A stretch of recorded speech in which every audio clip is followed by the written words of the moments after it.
Today, I want to take you back into my old dating archives, and I will share with you the story how I met my first Chinese date at the time in Hong Kong, and that was in 2006, shortly after my arrival to Hong Kong and Southeast Asia. I was new to this area, and I took up a job, actually signed a 2-year contract, and of course I wanted to date. I was interested in Asian girls, and here I was, single and available.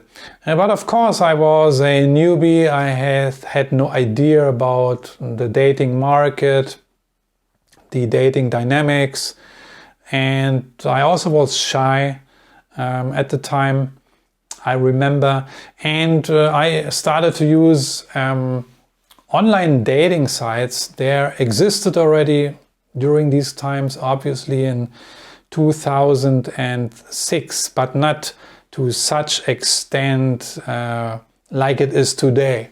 There were just very simple dating sites where you put up a profile, posted a pic, and then you could started chatting. But lo and behold, of course, I got in touch with a Chinese girl. I forgot her name, but she was not from Hong Kong. She lived in mainland China, not actually far away from Hong Kong, in a city called Jiangmen. And she was very pretty. I remember when I looked at her picture, she caught my eye. Very pretty girl. And I contacted her, and at the time we could only chat because there were no smartphones available. I remember, no Facebook, and we couldn't even send pictures and stuff, except for the online app, for the online dating app. But anyway, so I started to invite her to Hong Kong. I wanted to see her, and she was willing to visit me in Hong Kong. This is a thing I've never done before, but why not, It's always the first time. But it was basically a blind date, right? And at the time I was not aware that I was really in for a very weird experience later. And I remember the day when she arrived in Hong Kong, and I picked her up. It was a little bit of a shock, but more on that later. I just was mentioning that at the time in 2006 there were no smartphones, there was not even Facebook. So it is in these times unbelievable. It's almost 20 years ago, but today it's so easy. You can send videos, pictures, and you can communicate instantly. You can send so much information at once. But at the time it was very limited. It's really hard to understand today how it was in these times. And that was also a problem, that we didn't do a video chat, and that's why I want to let you know, I want to inform you about a dating service which exists today, which did not exist in 2006, but it does exist today, and its name is Crema Social. This is a dating service I recently discovered, and on that dating service you can have virtual meetings with people. You can have video chats, live and authentic. You can the good thing, you can actually gift meals to the people you like. You will pay for, let's say you're interested in a girl, then you pay for her meal, and then you can have this meal, you can share this meal over a video chat. You can also buy her a drink and chat for like 5 minutes on video. Yeah, so this is, I think, a great way to really leave a first great impression. And you just invite who you like. It's very easy. There's no matching or stuff like that. You don't need to waste your time with that. So I find it a great concept, a great idea. It's something new, it's something unusual, but it makes sense, because before you start to date or meet someone really in person, you know, you can vet out certain people already. And video dating is so much more better than just looking at some pictures in a profile which might be fake, right? And so Crema Social, in offering this service, is really also helping you to mitigating these risks of sorting out fake people, right? There are many. And these video chats you can have, they come with live translations, and this app is also available in Southeast Asia, Thailand, for example, Philippines, you know. So the link is in the description if you want to check it out. Go there, click and check, and then I hope it's something for you. But coming back to my first Chinese dating experience in Hong Kong at the time, I told you that she arrived at my apartment. I was living in the 19th floor. I remember, I think she texted me. I looked out of the window, I looked down, and there was this taxi, you know, these red and white cabs in Hong Kong. And she arrived. So I was, of course, excited. And, you know, this pretty girl is coming here, you know. I went down with the elevator. I went out to the street, you know. She jumped out of the taxi. And at first sight, I was a little bit confused, because I thought, that's not the person I met on the dating site. That's she, because she looked totally different from the picture. And I was like really confused, and also a little bit upset, you know, and yeah, not really angry, but I was, So here I was, I have this Chinese chick here now for a few days in my apartment. This was another thing. She didn't just come for a coffee date. She spent a few days in my apartment. This is how we set it all up. So she was not ugly, though. That was not a problem. She was not ugly. She was okay. She was actually good looking, no problem. But she looked not so beautiful as on the picture she sent or she had on her profile, right? But anyway, I brought her up to my apartment and then asked her if she wants to eat something, and then she said yeah, she's hungry. So I went down and bought some groceries. I came back, I think I had some chicken and stuff and some vegetables, and because she told me she wants to cook something for me, and I remember I went out again to buy some more stuff. And when I came back half an hour later, I found this girl, because I had a little kitchen there, an open kitchen, American style, in my apartment there in Hong Kong.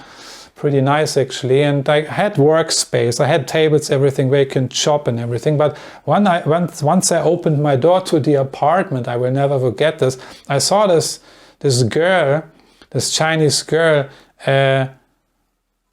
on the floor, sitting on the floor and chopping the chicken on the floor.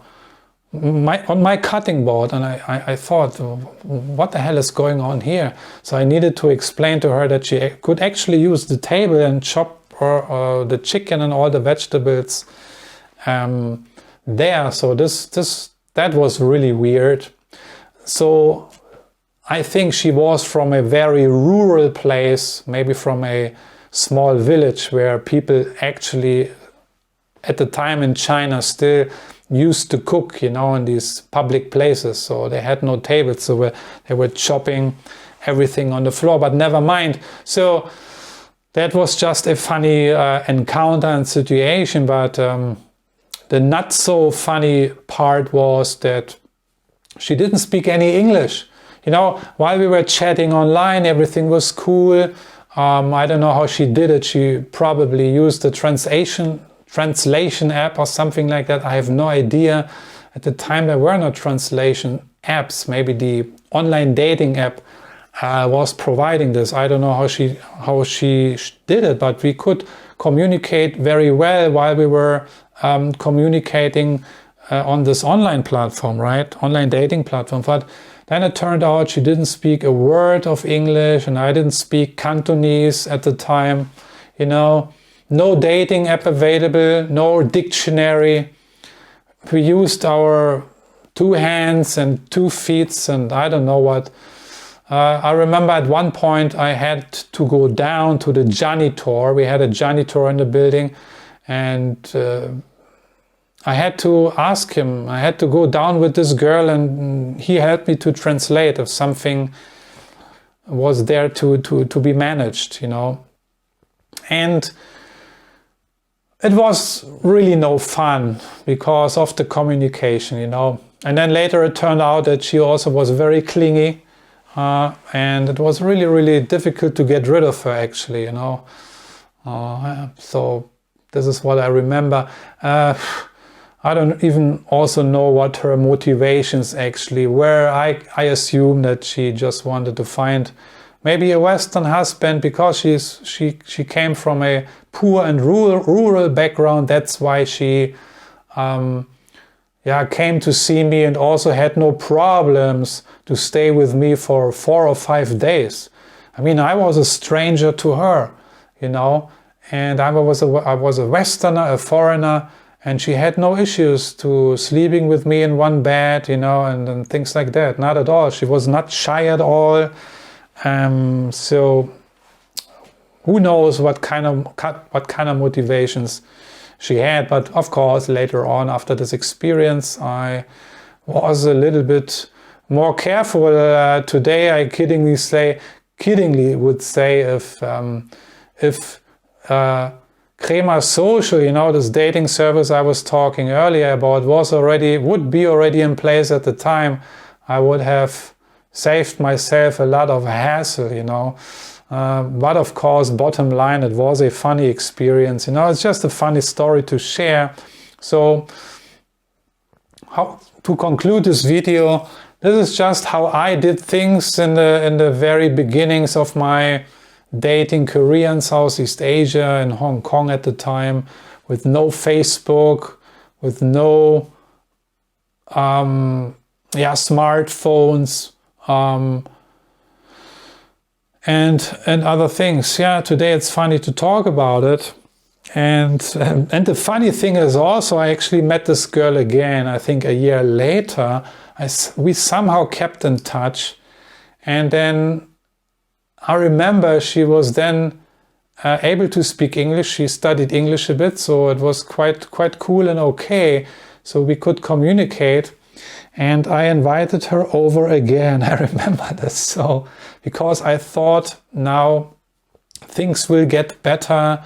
And it was a little bit better. She spoke a little bit of English, but at the end of the day, and long story short, we did not really click, and I had to let her go.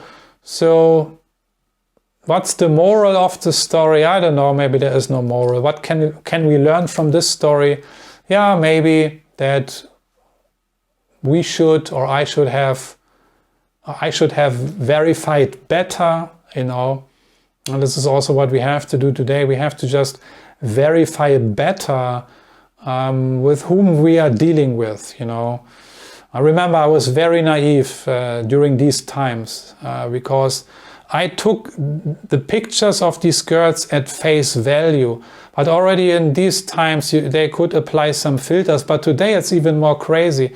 You know, these various apps who are on the market, you can apply so many different filters. You can fake profile pictures, you can amend them, you can manipulate them. And with Crema Social, if you do these video calls, you know, you can see with whom you are dealing with. So I think this is a really good way to rule out certain fishy people.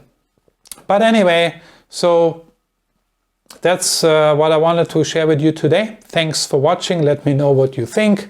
Have you made similar experiences?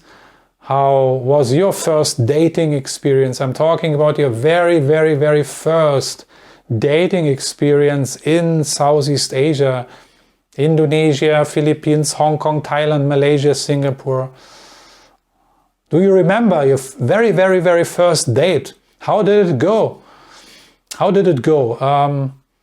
Did it end up well, or did it end in a catastrophe? Or are you too shy to talk about it today because it was so ridiculous, you know? I'm pretty sure some of you have some funny stories to share. Don't be shy to share them, you know. Maybe we can learn something from it, you know. So with that being said, checking out now, and I'm gonna see you in one of my next videos. Take care, bye bye.